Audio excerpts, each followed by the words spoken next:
Praise the lord. ఈరోజు Hebron calendar వాగ్దానము నిర్గమాకాండము 4వ అధ్యాయము 12వ వచనము.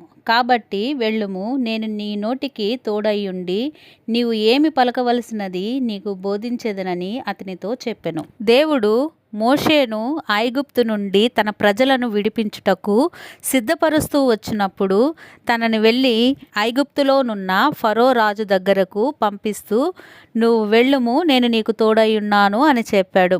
అప్పుడు మోషే, ప్రభువా, ఇంతకు మునుపైనను నీవు నీ దాసులతో మాట్లాడినప్పటి నుండి అయినను నేను మాట నేర్పరిని కాను, నేను నోటి మాంద్యము నాలుక మాంద్యమును కలవాడనని యెహోవాతో చెప్పగా, యెహోవా, మానవులకు నోరిచ్చిన వాడెవడు?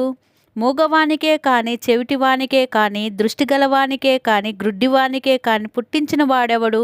యెహోవానైనా నేనే కదా. కాబట్టి వెళ్ళుము, నేను నీకు తోడయ్యుండి నీవు ఏమి పలకవలసినది నీకు బోధించెదనని అతనితో చెప్పెను.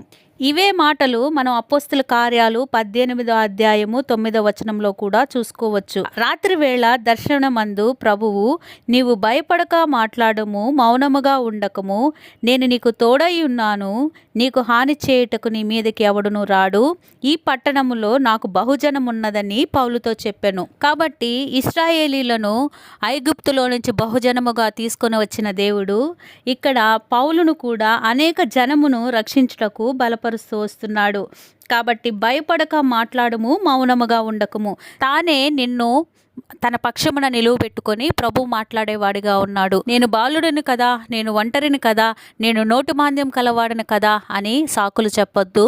ప్రభు నిలబడమన్నప్పుడు నిలువబడు. ప్రభు తానే నీ పక్షమున నిలువబడి తన ప్రజలతో మాట్లాడును.